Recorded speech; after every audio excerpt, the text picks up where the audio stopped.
বাংলাদেশ নারী ফুটবল দলের অন্যতম বড় তারকা সাবিনা খাতুন বাংলাদেশ জাতীয় দলের এই অধিনায়ক গত এক বছর ধরে জাতীয় দলের বাইরে।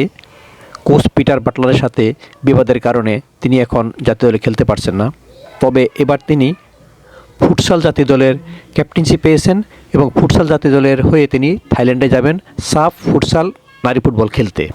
অবশ্য ফুটসাল হোক বা মূল ফুটবল দল হোক, যেটিই হোক, বাংলাদেশ দলের নেতৃত্ব দেওয়াটাই বিশাল গর্বের, বিশাল অহংকারের। সেটি সাবিনার জন্য যেমন, অন্য ফুটবলারদের জন্য তেমন। তবে এই ফুটসাল খেলতে যাওয়ার কারণেই কিন্তু এবার মহিলা লিগে খেলা হচ্ছে না সাবিনা খাতুনের। জানা গেছে সাবিনার খেলার কথা ছিল বাংলাদেশ পুলিশ দলে, যারা এই প্রথম মহিলা ফুটবল লিগে খেলতে যাচ্ছে। পুলিশ দল সাবিনাকে নিয়ে দল সাজাচ্ছিল, কিন্তু ফুটসাল জাতীয় দলে থাকার কারণে সাবিনার খেলা হচ্ছে না। পুরো জানুয়ারি মাস জুড়েই চলতে থাকবে নারী ফুটবল লিগ। ঠিক একই সময়ে থাইল্যান্ডের ব্যাংককে অনুষ্ঠিত হবে নারী সাফ ফুটসাল চ্যাম্পিয়নশিপ।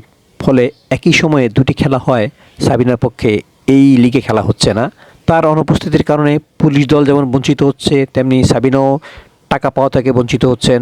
আবার একই সাথে নারী ফুটবল লিগে কিন্তু আকর্ষণ হারাচ্ছে। শুধু সাবিনাই নয়, যে কজন ফুটবলার জাতীয় দলের হয়ে থাইল্যান্ডে খেলতে যাবেন তাদের কারোরই খেলা হবে না এবারের লিগে। ফলে ওই ফুটবলাররা আর্থিকভাবে ক্ষতিগ্রস্ত হবেন, একই সাথে নারী লিগও তাদের পারফরমেন্স দেখা থেকে বঞ্চিত হবে। তবে সাবিনার জন্য বিষয়টা একটু অন্যরকম। সাবিনা জাতীয় দলে নেই, তা কোচ নানান কথাই বলছেন, কোচ পিটার বাটলার নানান কথাই বলছেন।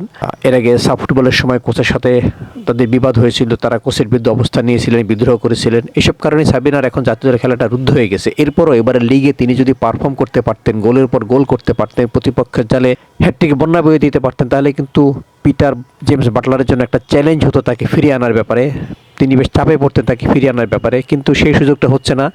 এখন সাবিনাকে ফুটসালে ভালো খেলতে হবে। ফুটসাল অবশ্যই ভিন্ন আঙ্গিকের ফুটবল, ছোট মাঠ, ছোট বল, ইনডোর ফুটবল।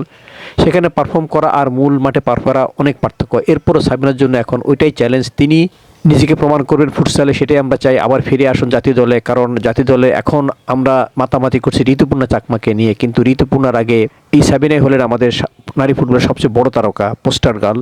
এখন সাবিনা যদি জাতীয় দলে ফিরতে চান, তাকে অবশ্যই ফুটসালে ভালো করতে হবে।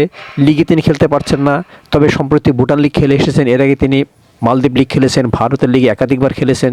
আন্তর্জাতিক ম্যাচে তার অনেকগুলো গোল আছে। সব কিছু মিলিয়েই সাবিনার জন্য এখন বড় চ্যালেঞ্জ হলো ফুটসালে ভালো করা, বাংলাদেশকে সেখানে ভালো রেজাল্ট এনে দেওয়া। তাহলেই তার পক্ষে চ্যালেঞ্জ জানানোটা সম্ভব হবে কোচ পিটার জেমস বাটলারকে। বাংলাদেশ নারী ফুটসাল ফুটবল দলে সাবিনার এবারই প্রথম খেলা নয়। এর আগে এই সাবিনা মাসুরারা মিলে থাইল্যান্ডের ব্যাংককে খেলতে গিয়েছিলেন ফুটসাল টুর্নামেন্ট। সেখানে বাংলাদেশ অবশ্য কোনো ম্যাচ জিততে পারেনি। সুতরাং সাবিনাদের জন্য এটি দ্বিতীয় আসর ব্যাংককে গিয়ে ফুটসাল খেলাটা। সেখানে যদি তারা ভালো করতে পারেন, সাবিনা মাসুরারা, সুমাইয়া মাতসুসীমা, কৃষ্ণা রানীরা, তাহলে সেটাই হবে বাংলাদেশের জন্য একটা ইতিবাচক। তারা যদি জাতীয় দলে ফিরে আসেন, তাহলে জাতীয় দলটা আরও পোক্ত হবে। কারণ সামনেই আছে এশিয়ান কাপের মূল পর্ব। এর আগে বাংলাদেশ মালয়েশিয়া এবং আজারবাইজানের সাথে ঢাকায় দুটি ফিফা প্রীতি ম্যাচ, যা ট্রাই নেশন টুর্নামেন্ট ছিল, সেখানে তারা জিততে পারেনি, দুটি ম্যাচে তারা হেরেছে। সুতরাং জাতীয় দলকে আরও শক্তিশালী করার জন্য অবশ্যই সাবিনা, মাসুরা, কৃষ্ণা, সুমাইয়া এদেরকে ফিরে আসতে হবে। তার আগে অবশ্যই তাদেরকে শৃঙ্খলার মধ্যে থাকতে হবে, কোচের নির্দেশ পালন করতে হবে, কোচের বিরুদ্ধে বিদ্রোহ করা যাবে না।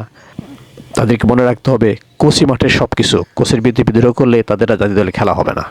সাবিনা, মাসুরা, কৃষ্ণা, সুমাইয়াদের জন্য অবশ্য জাতীয় দলে এখন চ্যালেঞ্জ অপেক্ষা করছে। কারণ সেখানে উঠতি ডিফেন্ডাররা ভালো করছেন, আফিদা আছেন, ছোট শামসুন নাহার আছেন, তহুরা, সাগরিকেরা ভালো করছেন, খ্রিস্টানারীরা উঠে আসছেন। সুতরাং ওদের চ্যালেঞ্জ ডিঙ্গিয়েই কিন্তু তাদেরকে জাতীয় দলে ফিরতে হবে। সেটা পরের হিসাব, আগে তাদেরকে থাইল্যান্ডের ফুটসালে ভালো খেলতে হবে। যদি সেখানে তারা জিততে পারেন, গোলের পর গোল করতে পারেন, তাহলে সেটা তাদের জন্য যেমন ইতিবাচক, তেমনি জাতীয় দলের জন্য। আর যেহেতু সাফের দলগুলো খেলছে, সুতরাং সেখানে বাংলাদেশের বড় জয় পাওয়ারই সম্ভাবনা আছে। সাবিনাদের ভালো পারফরমেন্স করারও একটি মাধ্যম হতে পারে এই সাফ ফুটসাল চ্যাম্পিয়নশিপ।